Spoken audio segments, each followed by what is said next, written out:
butts run in my family. Like people have like shapely butts. They're not like crazy big or crazy small, but like, so like there's like emphasis on, this is gonna be really uncomfortable for me to talk about, but like whatever, we're here.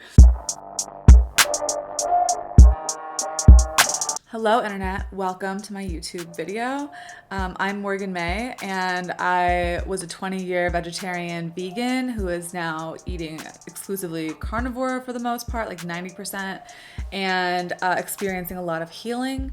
So it's one of the many like journeys that I've been on these past 3 years. There've been a couple of other ones that I'm hoping to talk about in upcoming videos, so definitely don't forget to subscribe. Also, don't forget to follow me on Instagram at @TheMorganMay. This video is specifically about all of the ways that veganism and vegetarianism destroyed my body and how I'm experiencing a lot of healing from eating meat. The journey is not over. I've only been eating meat for the past 6 months, and I've only been doing like carnivore for the past about 4 months. So if you want to hear my full kind of vegan to carnivore story, I included the link in the description. After you're done watching this video, definitely check that out. But this is kind of all the specific like negative physical health implications that I experienced from not eating meat for 20 years. So this story in particular is mainly speculation. It has not been confirmed by any doctors.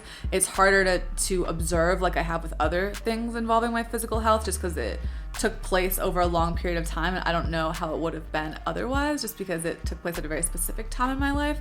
So when I was 10 years old, I decided to cut meat out of my diet, become vegetarian, and incorporate meat substitutes into my diet like soy milk. Soy is a phytoestrogen and it mimics estrogen in the body, meaning it's also an endocrine disruptor. And this is a huge issue when you are like having a developing body, because my hormones are already crazy out of whack and like fluctuating, and you know, when you increase a foreign like hormone basically into your body, it's gonna have negative effects. Now when I look at like all of the women in my family, they all have pretty like even, they're evenly proportioned. Like butts run in my family. Like people have like shapely butts. They're not like crazy big or crazy small, but like, so like there's like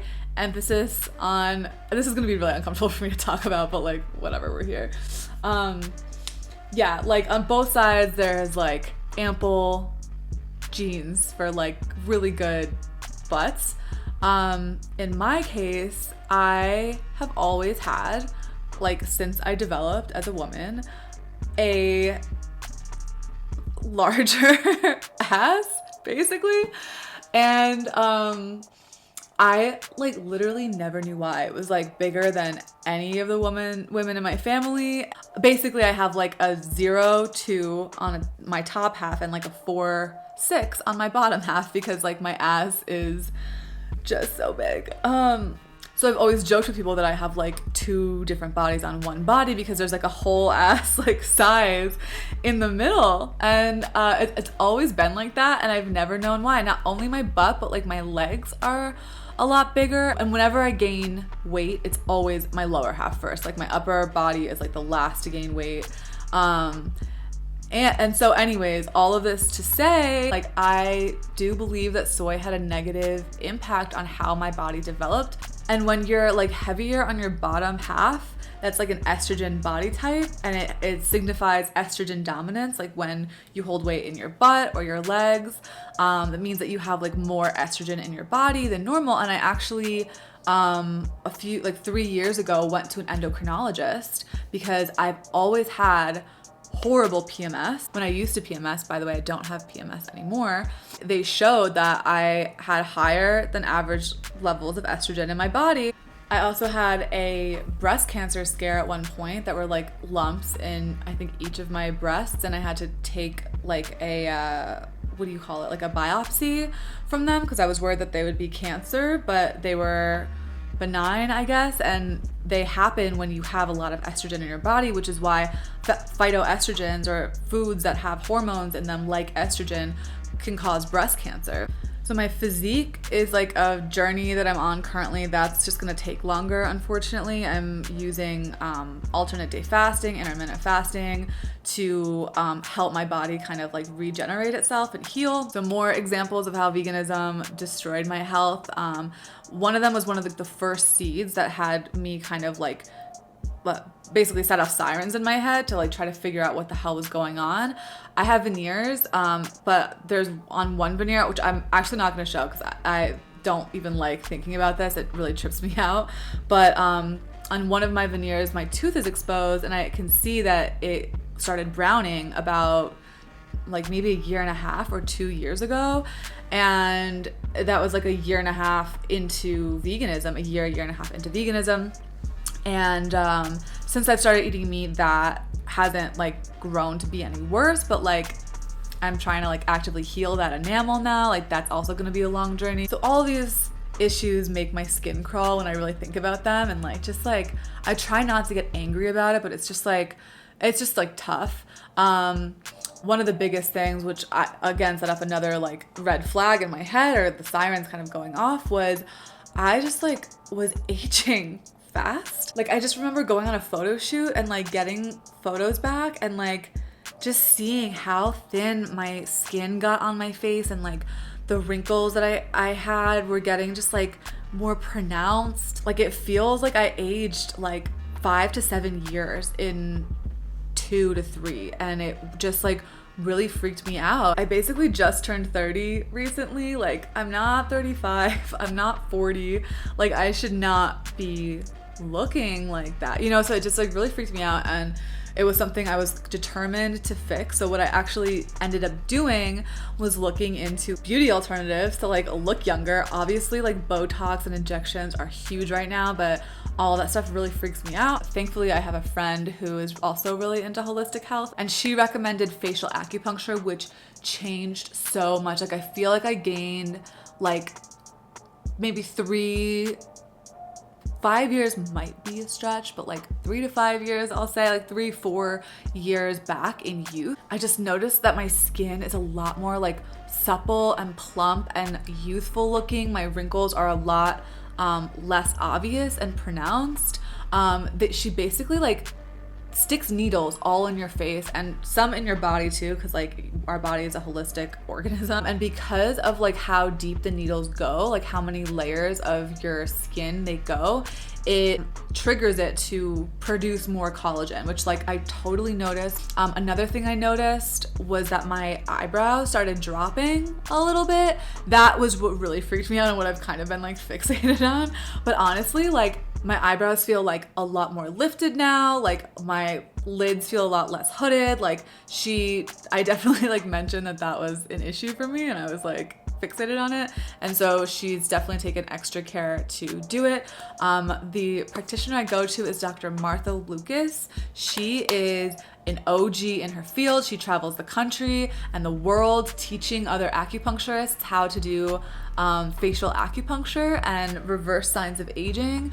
I'm so grateful I met her. She is so brilliant and knowledgeable and so good at what she does. Like I honestly had reservations, and she even like talked me down a little bit when I first came in. Like she was like, you're still young, like the women I usually work with are in their 50s, 60s, 70s, and you know the results are going to be more nuanced and subtle, and you know just to set expectations. And so I was kind of like, ugh, is it even worth it because it's expensive and whatever. But I ended up doing it, and I really do feel like I am looking, like I feel like before I was like looking between like 30 and like 34 or whatever, and now like, I don't know, you guys can tell me, but like I think a lot younger. I think like I can at least pass for like 28 confidently, which is good. Maybe 26 if you guys want to stroke my ego, I don't know. Definitely glad I'm not 26 anymore. Like what a mess that year was. I would eat these like collagen pills, like plant-based collagen pills while I was a vegan. Like I ordered them every single month on Amazon. They did absolutely nothing. Also, I've always had very dark circles under my eyes, like my whole life basically, or like my whole life, like probably from the time I was 10 to like now. And I will tell you, since eating meat, that issue has diminished so radically, it's insane. It was one of the first things I noticed when I was like kind of observing my body like a few weeks into eating meat and carnivore again. It literally used to be like almost purple. Like I'd be insecure not to wear any concealer. I'd put my glasses on or like made sure I had concealer, color corrector, under eye brightener, like the whole thing, because I just always had terrible bags.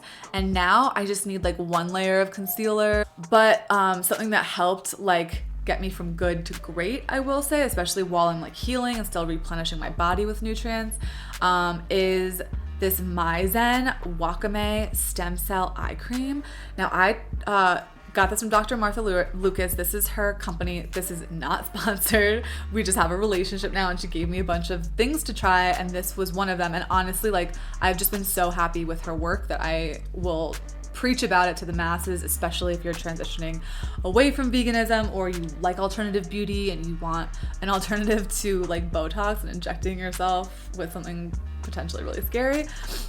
You can see the cap is like all janky because I actually use it like almost every day. It's amazing. She initially gave this to me because I'm a dumbass and I was steaming a shirt on my body because I was just lazy and didn't want to like remove it quickly and like whatever. So I have like a little scar on my torso from the steam. So this is apparently not only good for under eyes, but it's also good for scars, and I've noticed it diminishing pretty significantly as well. I think the stem cells do something to like regenerate the skin there, but it seriously works and I can't recommend it enough. Another thing that I noticed, I've always had pretty fine hair. I've had a lot of it, not like, I mean, some women have like just thick, incredible, like whatever hair. It's always been like moderate amount of hair, finer hair. And I will say, like, I noticed that it's so much fuller right now since eating meat. Like, I've just really been enjoying it. And I think it was just like thin. I noticed a lot less falls out in the shower, so it just feels a lot like fuller and healthier. And the last thing I'll talk about is less physical on the outside and more physical on the inside. I developed on veganism a ruthless sugar addiction. In fact, I didn't talk about this in my story because I forgot about it, frankly. But the biggest hurdle to me starting my 6-week strict 100% carnivore diet journey was my sugar addiction. I tried to start that diet every single day for like 2 weeks and I couldn't do it because I was so physically addicted to sugar and like needed some sugar. Like I literally, it was such a nightmare. I would call my friends like feeling like I was insane. Just like, I can't do this. Like I can't get off of sugar. I feel like a meth head or something. I just felt crazy because I just couldn't do it. And I'm a pretty strong-willed person. I've like changed a lot of things in my life pretty dramatically. Like I have self-discipline and like strength or whatever, but like this was just like uncontrollable. It was so crazy. And I didn't know at the time, but I think that it's because like feeding my body carbs and sugar every day, all day, like made me on a physical level highly addicted to sugar and changed my microbiome content. But yeah, that's been a huge issue. It still is. I can't wait for the day where like I heal my gut, I heal my body on that level and like don't think about sugar or it's just too much to handle. So all that sugar gave me a sugar addiction. It also gave me insulin resistance, which I talked about in my story. It was how I discovered I needed to start eating meat again and stop eating carbs when I like ate a bowl of chickpea pasta and like woke up after a nap from it and like questioned everything, realized I'd been doing that like more and more. So fasting also has really been helping that, keeping my insulin levels like down and low. I've also been incorporating a bitter melon supplement that's apparently really good for blood sugar levels. I know that's probably not ideal, that I shouldn't be like leaning on supplements, but like I just think for like right now I need to get to a place where like it's manageable because like it's just so out of control. And the last thing, this is especially like lately, but I think also like my whole life, is that I have had excess body fat. on my body. When I was a vegan, it was particularly difficult to lose it. I've never really had an issue like losing body fat. I gained weight one other time in my life after I lived in Paris for like a year. And I mean, all I had to do was like go to the gym every day, like restrict my calories, start eating better, and like I lost it all. So like it's not something that I've had an issue with, like particularly in the past. It's been a struggle today, and I think in large part because of the insulin resistance and the sugar addiction and like the blood sugar issues that I have now. I will say fasting has been helping a lot. The bitter melon has been helping because if my blood sugar levels are low, and it's like helping with my pancreas like function or something. I don't know. I've just been like losing weight again finally, and it's been so nice and such a relief. So those are all of the particularly negative physical health implications that have come of my 20-year vegetarian vegan journey. Meat has been radically healing me, I can say with conviction. If you want to follow my journey, don't forget to subscribe here. Follow me on Instagram at @themorganmay. Leave a like and a comment. Comments are my favorite. I love hearing from you guys, and I will see you guys in my next video.